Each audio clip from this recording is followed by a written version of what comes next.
But do you think that's the best way to, as you said, stabilize the patient based on what he's doing? Because if I'm thinking we need to stabilize the situation, then I'm thinking let's get people money monthly, especially those that are affected whose jobs were Yeah, forced to and close that's down. one, and that was one of the actions that he took. He asked the Department of Treasury to accelerate a lot of the money that hasn't hit Yeah, but homes from the first and the second one. that's a one time check, $1,400. I mean, it's not even 2,000 that he promised.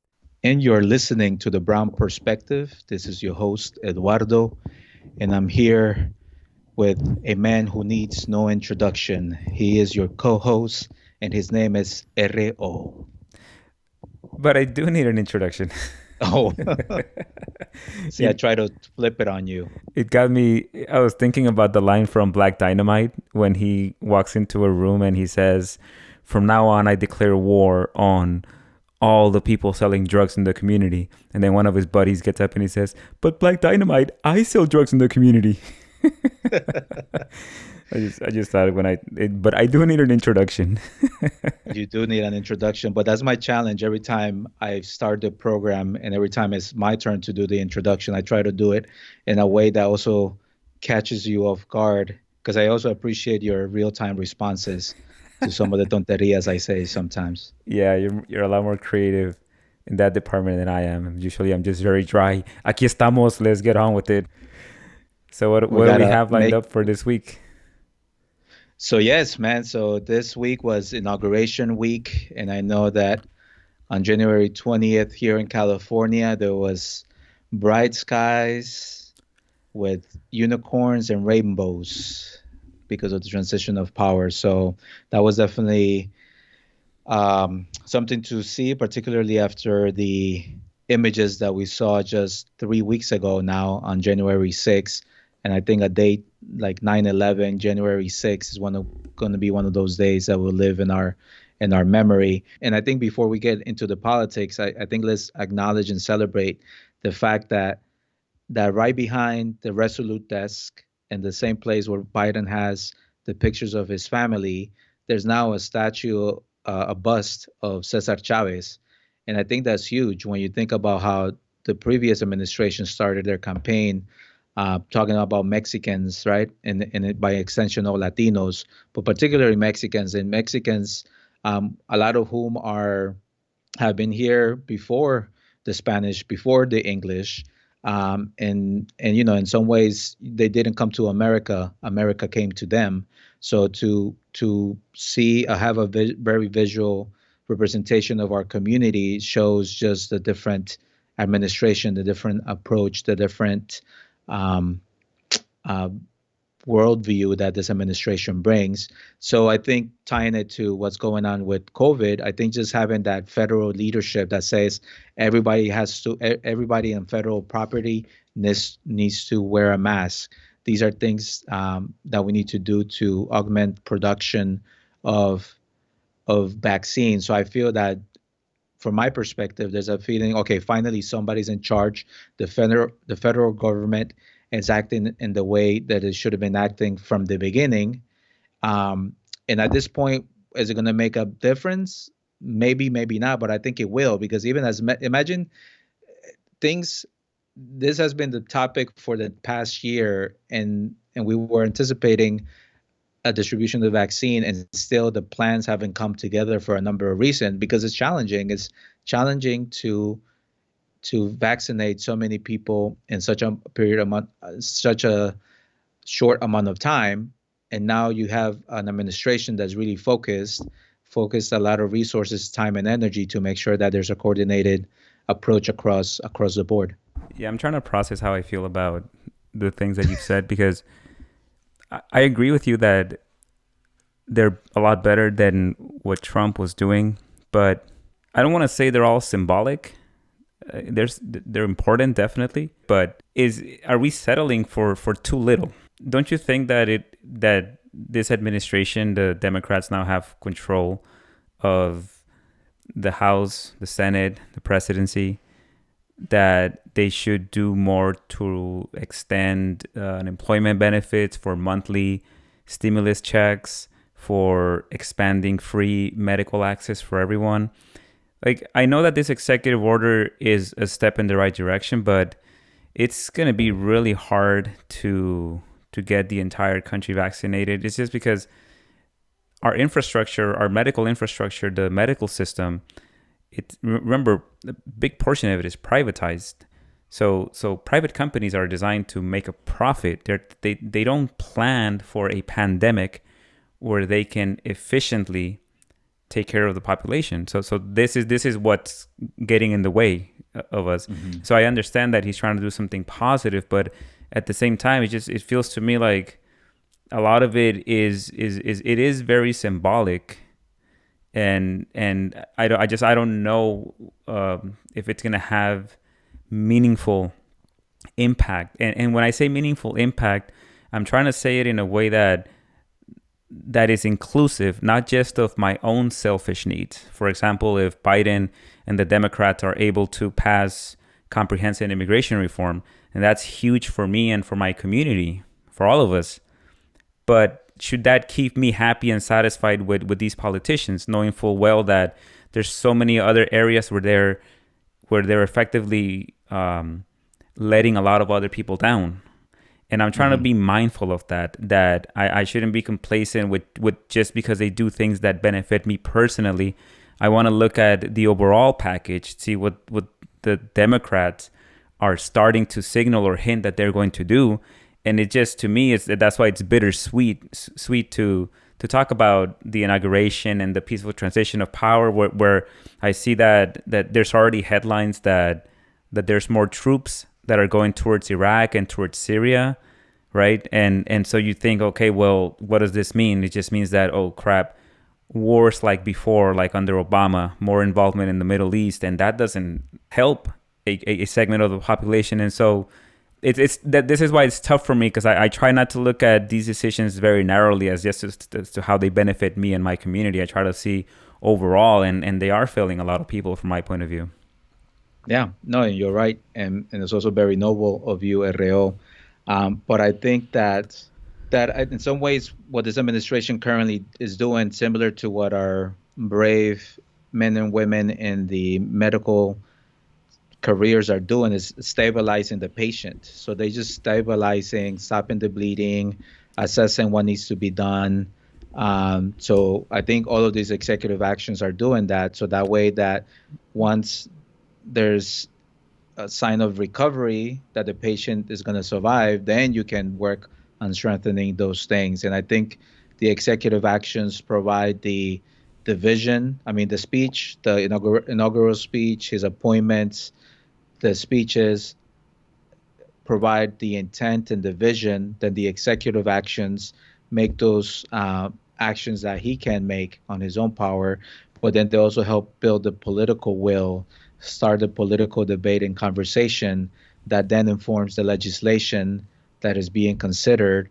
And then, as the legislation is getting drafted, that's where organizing and advocacy starts to make a play, because you want to make sure that your interests, your views, your concerns are being considered from the get-go, and that they're not only being considered, but that they're kept in whatever the resulting bill is. And in some ways, I agree with you that the Democrats have an opportunity to say, "Hey, listen, one of the hard-learned lessons that we learned from how we reacted to this pandemic, from the testing, from the treatment, from the vaccination, is that we need to expand healthcare access, and we need to improve our system. And maybe we need to look similar to what the British have in their nationalized, or the Canadians have in their nationalized health system, that we should start to apply and begin to move towards as a community." So in some ways, that's probably going to take place, but obviously you're going to have the politics and everything else that's going to be happening as these important conversations are being had.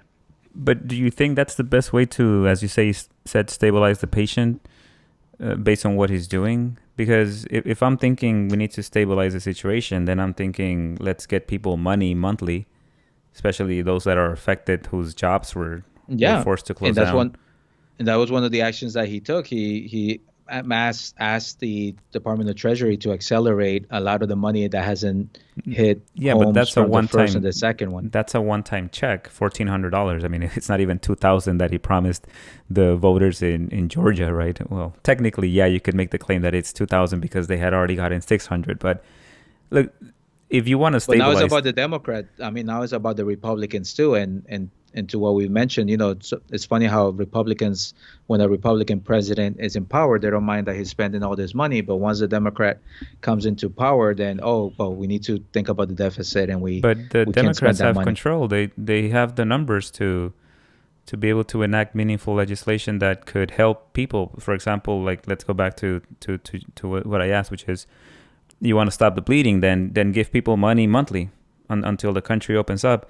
Expand Medicare for people to receive free healthcare, right? And so Yeah, I guess what I'm saying is, yeah, the Democrats will give you some stuff as long as it doesn't interfere with the interest of the insurance industry or whatever other people are lobbying them. So they'll give us something. It's just that something meaningful is not what we're going to get from them. And the other thing that I remembered was that in Joe Biden's speech was he talked about unity. Remember he mentioned that he wanted to have a healthy Republican Party because he wants to stop reunite the country, and also in doing so that means also working with the Republicans. But what if he's just building up or trying to say that he wants to have a healthy Republican Party and reach across the aisle and work with them, so that effectively just becomes an excuse to say that he wants bipartisanship, and then when the Republicans oppose his agenda, then that's like a good way to get off the hook and not really pass a lot of meaningful stuff, because at the same time he'll say that he'll give so much importance to working with the Republicans because of civility, and then when the Republicans push back, he'll be reluctant to just jam things through because it's so important to him to work with the Republicans. And it's such a strange strategy from the Democrats if that's in the direction in which they go, because the Republicans never do that. And so that's what's a little concerning about what I've seen so far in the first few days of his administration. I mean, I kind of see where you're coming from, but at the same time, there's a political reality that you have to work with the Republicans. And I think the Republicans are like the relatives in our families But who may wait, not what? love and like, but they're still our But relatives. why do you have to They're work still with them? I mean, just I know that you have. because I they're know. because they're part of the family. And I think Okay, hold first you on, hold need on. to. But when they have power, they never share it. We have the numbers. We can pass policies that the Democrats supposedly back, even if the Republicans don't. I mean, that's what they would Not do. necessarily. I mean, I think to like there's a very small minority in the Senate, so you would need 60 votes to be able to pass meaningful legislation in the Senate that wouldn't require some tricks, parliamentary tricks, or putting things within other vehicles that can only get passed by 51 votes by simple majority. So yes, I mean you can get to that point, but the reality is that first you need to try to work with the Republicans, see how far you can get. And I think to your point, I don't think that Biden would then throw his hands up and say, oh well, I can't. It's not my fault. I think then he will say, well, we tried to work with the Republicans.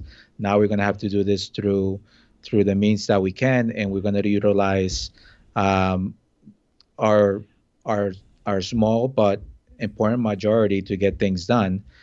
So I think that I think he first needs to give diplomacy a shot, and then if it doesn't work, then he moves on and does what he needs to do with the Democratic congressional leadership, understanding that they only really have a few months, 23 months from now to implement as much of their agenda. And for a lot of them, particularly for Pelosi, it might be the last time she is in a position of authority before she turns it over to whoever is going to be the next standard bearer of the Democratic Party. But don't you think that was the same strategy that Obama employed, trying to work with the Republicans, and that wasn't productive at all. That I mean, he spent his whole 8 years in office trying to reach out to the Republicans, and working with them, and they blocked everything. So that's Yeah, why and I he passed question. healthcare though. I mean, he decided Pretty watered down to though. I mean, invest. no public option. So, right, Hey, and but he got her passed. he pretty much just gave a whole bunch of new members to the private insurance company and forced them to accept private insurance. No, That's he caved. that's the compromise that he needed in order to make it That's the compromise that he palatable was able to to. negotiate based on his tactic, and that's what I'm saying. That I think Joe Biden is choosing the wrong tactic as well, based on everything that happened after, especially last year with the pandemic. The Democrats have so much power in their hands if they know how to wield it or if they want to. My whole argument is that they don't. They just want an excuse not to because they really don't want to really help people. Because if the Democrats really wanted to, they could try to pass all these meaningful packages to help people, like the monthly stimulus checks, and also expand Well, healthcare to all of they're them. working on it. I mean, They they just started this week. I'm saying they could do that, and when the Republicans start blocking them, they could then just use that to highlight how the Republicans don't want to help the people. I mean, they could do all that, but And that's what they need. But before they do that, they need to have a negotiation with them. they're not going to do that. No, no, no. Biden, but see, it's a different tactical approach. Biden wants to start out by reaching out to them and trying to work with them. And then they're just gonna waste time back and forth because the Republicans are not going to work with them. And Biden knows this because he experienced it with 8 years under Obama. So he's choosing willfully the losing strategy instead of taking a strategy where he says, we have the numbers, we have the upper hand, we're going to push our agenda through, and if they don't, we're going to use every tool available at our disposal to make them look bad. I mean, that's what the Republicans would do. The Republicans know how to use their power. The Democrats don't. And actually, I keep saying that they don't, but what I really mean to say is that the Democrats just find a way not to use it because I don't really think they want to use it. I mean, it would be one thing if they were incompetent and they didn't know You how mean the to. Democrats? Sorry, yeah, the Democrats. It would be one thing if they were incompetent and they didn't know how to govern.